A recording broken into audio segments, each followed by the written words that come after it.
Welcome to the deep dive. Today we are taking a massive stack of research, policy notes, and operational blueprints surrounding K-12 mental health. Yeah. And we are extracting the most critical insights to help you understand a pretty massive blind spot in our education system. Yeah, it is a huge blind spot. And I think, we tend to view systems, especially institutions like public schools, as these perfectly synchronized machines. Right, which is comforting, honestly. You expect the bell to ring at 8 a.m., the semester starts in August, the big tests happen in May. Exactly. It is a lot like a factory conveyor belt. Yeah, totally. As long as you step onto the belt at the very beginning of the assembly line, you get all the parts. You get the orientation, the syllabus, the awkward icebreakers. Right. The machine knows exactly what to do with you. Because the entire architecture of the school year really relies on that predictability. Mm-hmm. I mean, it assumes a static population that just moves in unison from point A to point B. Yeah. So the curriculum, the social events, the counseling schedules, they're all engineered for a cohort that starts together and finishes together. But, what happens when a student drops onto that conveyor belt right in the middle of the assembly process, like when they just appear on a Tuesday in February and the machine has absolutely no programming for how to handle them? It breaks down. Right. So we're looking at K-12 mental health infrastructure today through the lens of a very specific program operating in Georgia called MentalSpace School. And our mission today is to use their model to uncover the hidden and frankly shocking challenges faced by a demographic that is almost entirely overlooked by this rigid system. Which is military-connected kids who arrive mid-year. Exactly. Okay, let's unpack this. Because the baseline facts from the sources outline a pretty robust safety net. I mean, MentalSpace School is providing same-day teletherapy. Right. They have dedicated therapist teams for each specific school. They do staff wellness, family counseling, and heavy-duty crisis, suicide, and violence prevention. And they're using diverse, culturally competent licensed therapists, which is huge. It is. I mean, on paper, that sounds like the ultimate state-of-the-art school clinic. It does. But what's fascinating here is that the real story isn't just a list of the services being offered. The core narrative, the reason this specific, highly flexible structure even had to be invented is about who desperately needs this infrastructure. Yeah. We have to look at the students falling right through the gaping holes of a traditional August to May calendar. Right. And, that student might be walking into your local school building tomorrow morning, like near military installations in Georgia. The data shows the number of kids who are on their 4th, 5th, or even 6th school is way higher than civilian staff usually expects. But absolutely. Because here's the reality. Military-connected students move on government orders. They do not move on the local academic schedule. Right. The military apparatus operates on its own global timeline. It is completely agnostic to the local school board's grading periods. Right. They don't care about midterms. Not at all. A family might get their permanent change of station orders, a PCS, in November, and then they might have to physically pack up and move in February. Yeah, and sometimes families are just uprooted and dropped into a brand new state just a week before high-stakes spring testing. That is just wild. I want you, listening right now, to think back to your first day of high school. Like, remember the club fairs? Oh yeah, the homeroom icebreakers. Right. The teacher handing out the physical map of the school so you could find the cafeteria.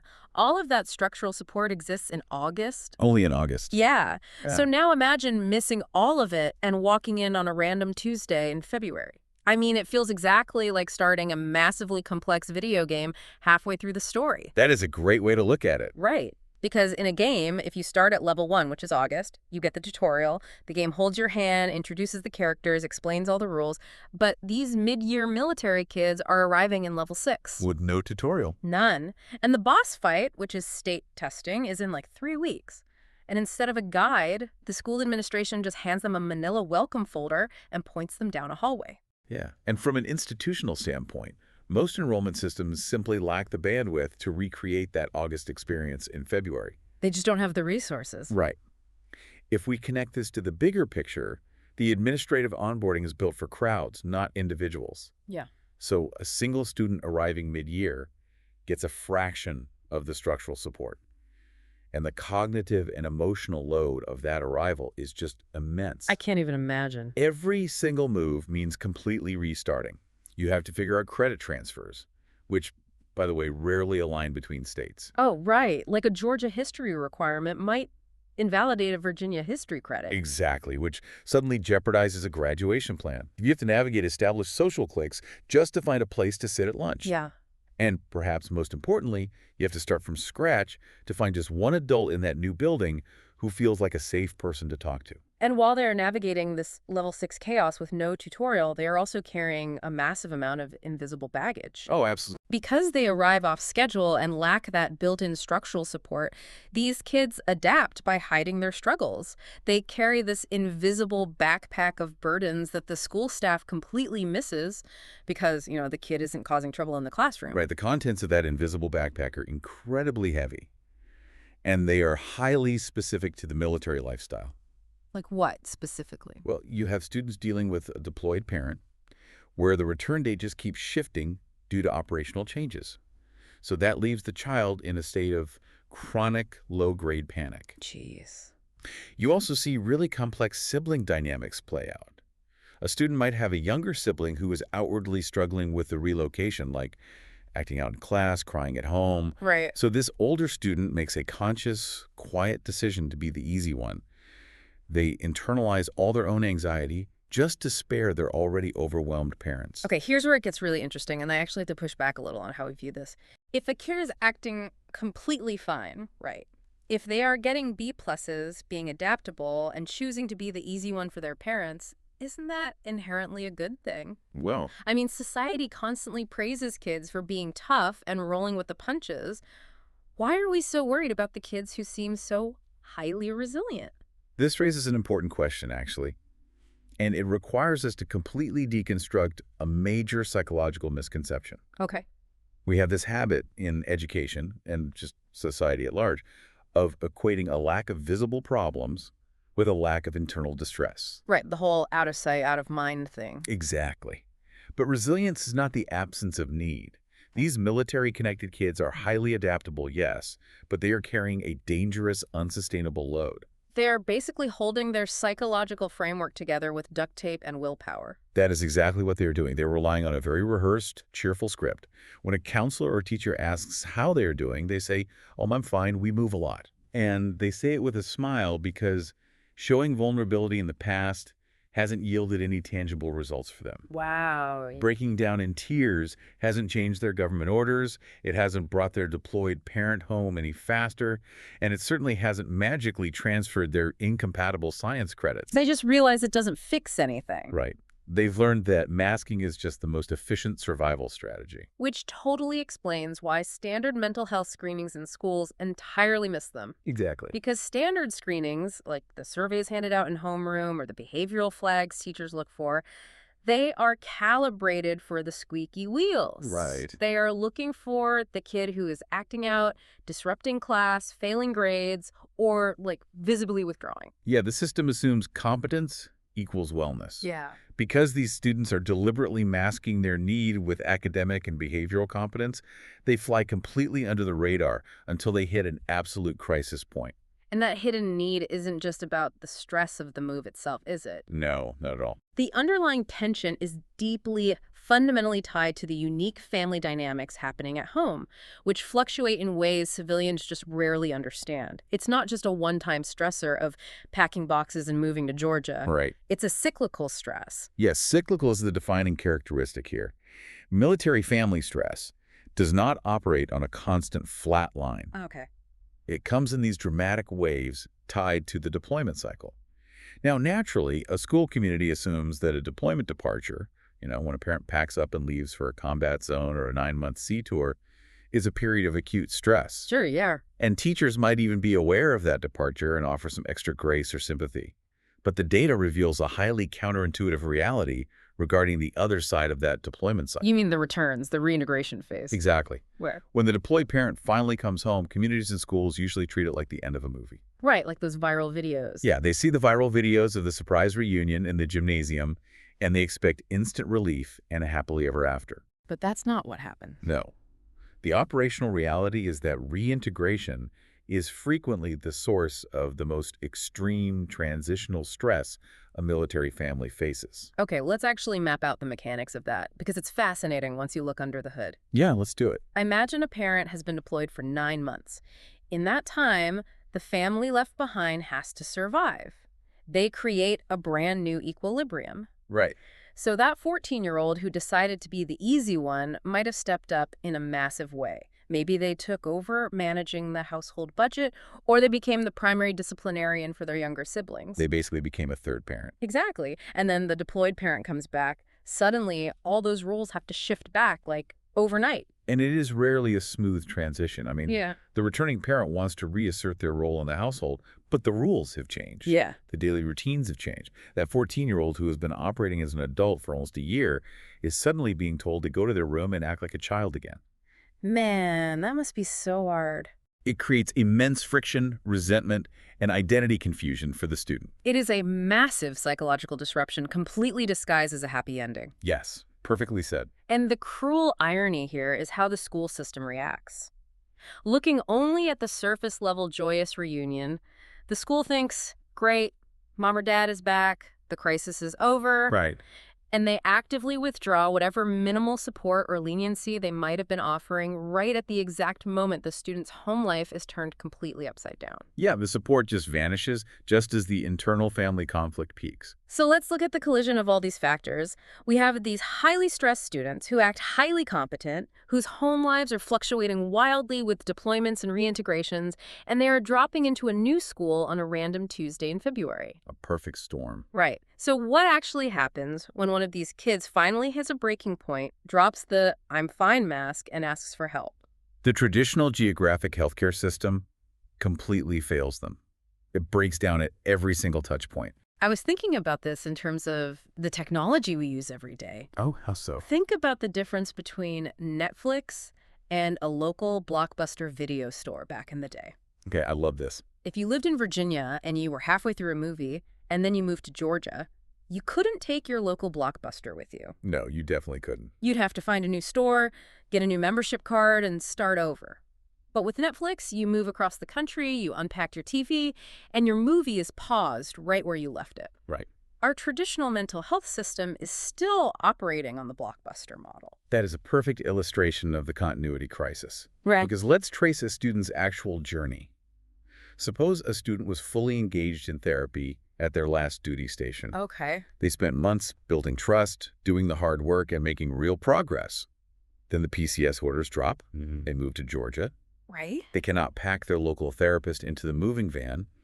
The continuity of their mental health care snaps instantly. So they arrive in Georgia, and they have to start completely from scratch. Exactly. They have to find a local brick-and-mortar clinic.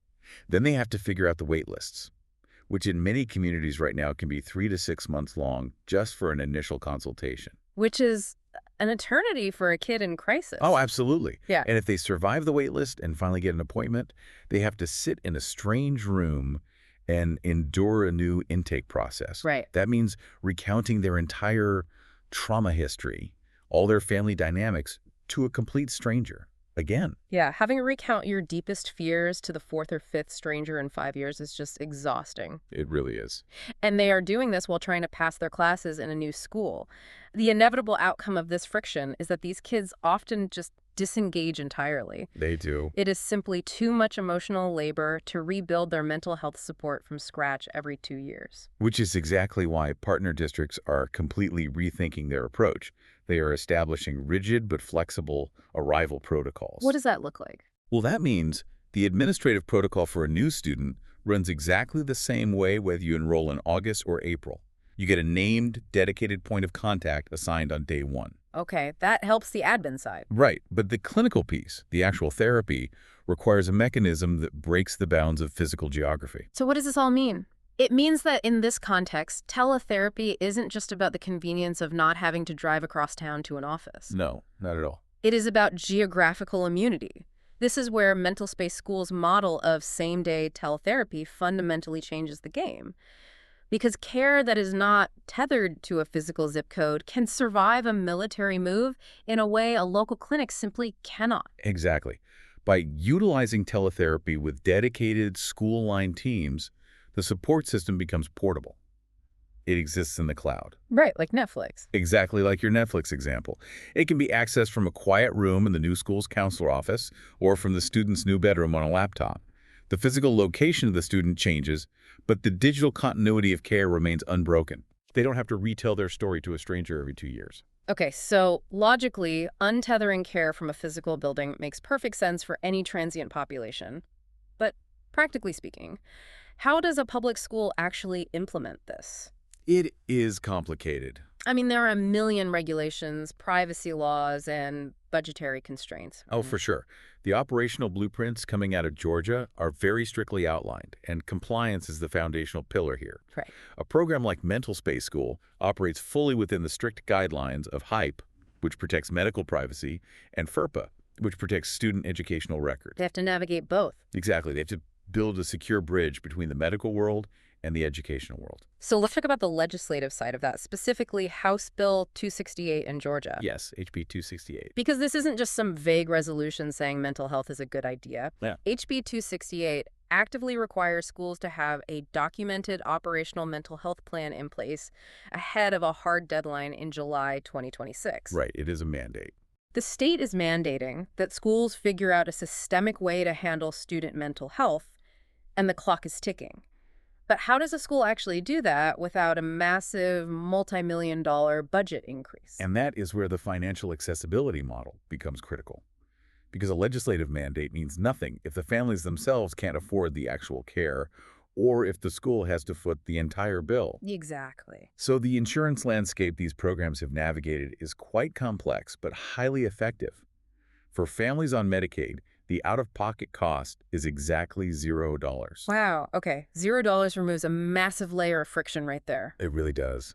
But what about the military families or families with private insurance? Usually when you move across state lines, your insurance network just resets. Yeah, that happens all the time. Your Virginia Blue Cross suddenly acts like it's out of network in Georgia, and you get hit with a massive deductible. Which is exactly the hurdle that stalls families. To solve this, the service has been aggressively networked with major Georgia plans. They are in-network with Blue Cross, Blue Shield, Cigna, Aetna, United Healthcare, Humana, Peach State, CareSource, and Amerigroup. That is basically everybody. Pretty much. And they are alongside military-specific coverage, like TRICARE. By doing the heavy lifting of credentialing across all these networks, they have essentially built a financial bridge over the usual out-of-network hurdles. So the family doesn't have to fight with insurance companies while they're trying to unpack boxes. Exactly. It removes that administrative burden from the parents. So we have the geographic immunity through telehealth, we have the state compliance for HB 268, and we have the financial access through broad insurance networking. Right. It's one thing to make the service free, legal, and portable, but none of that matters if the therapy itself isn't effective for a kid who just moved. Very true. Are these kids actually responding to a therapist on a screen? Like, what are the metrics telling us? Well, when you look at the data coming out of these partner districts, the operational outcomes are incredibly strong. Schools are reporting an 89% improvement in student attendance for those engaged in the program. That is huge. It is. Clinicians are seeing a 92% reduction in reported anxiety symptoms. Wow. And perhaps most tellingly, there is an 85% satisfaction rate from the families involved. I mean, a 92% reduction in anxiety is a massive shift for a kid who was previously holding it together with duct tape. Absolutely. But we also have to be responsible consumers of data here. We need to acknowledge the clinical reality behind those numbers. Absolutely, we do. It is vital to note that assessment, diagnosis, and treatment remain strictly within the purview of the licensed individual clinicians. Right. There is no automated magic wand here, Yeah. and absolutely no outcome promises can be made for any specific individual. Right, because mental health care is highly individualized. Exactly. These metrics reflect aggregate program success, not a guaranteed cure for every single student. Right. The system provides the access, it removes the geographic friction, it bypasses the wait lists, and it untangles the insurance. But the clinician and the students still have to sit down in that virtual room and do the hard emotional work. Yes, the work still has to be done. But simply getting them into that room without a 6-month wait list is half the battle won. Oh, completely. When you remove the wait list, you remove the dangerous waiting period where a student's masked internal anxiety metastasizes into an acute external crisis. Right. You are catching them while they're still highly functional, rather than waiting for them to break. It's incredible how looking closely at one very specific demographic, the mid-year military arrival, forces us to see the cracks in our entire traditional structure. It really exposes the flaws. We started this deep dive talking about the school system as a rigid factory conveyor belt.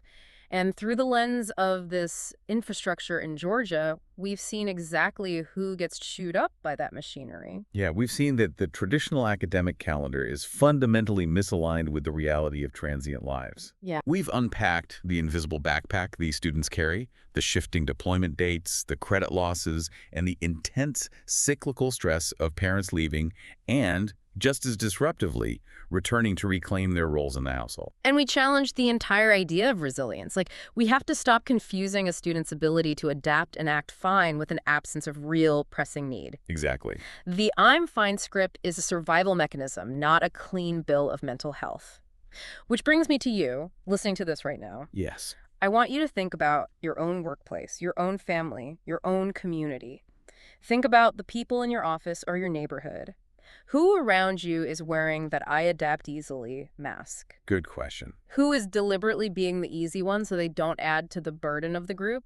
Are you assuming they don't need support just because they aren't dropping the balls they're juggling? That is a vital reflection. And as we wrap up, I want to leave you with one final thread to pull on regarding the systemic solution we discussed today. Okay, what is it? If untethering mental health care from a physical building via teletherapy is the key to surviving a military PCS move, think about the broader implications. Oh, I see where you're going with this. How could this exact same geographically immune model revolutionize care for other highly transient, invisible populations? Like who? Consider foster youth, who are constantly and unpredictably moved between group homes and foster families across county and state lines. Right, yeah. Or consider the children of seasonal migrant workers, whose lives and locations are entirely dictated by agricultural seasons rather than school semesters. Wow, yeah. They are currently being failed by the exact same calendar-obsessed systems.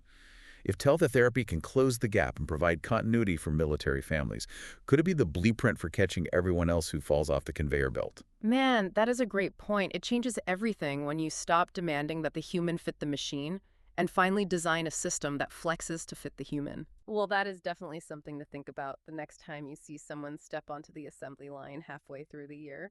Thanks for joining us, and we will catch you on the next one.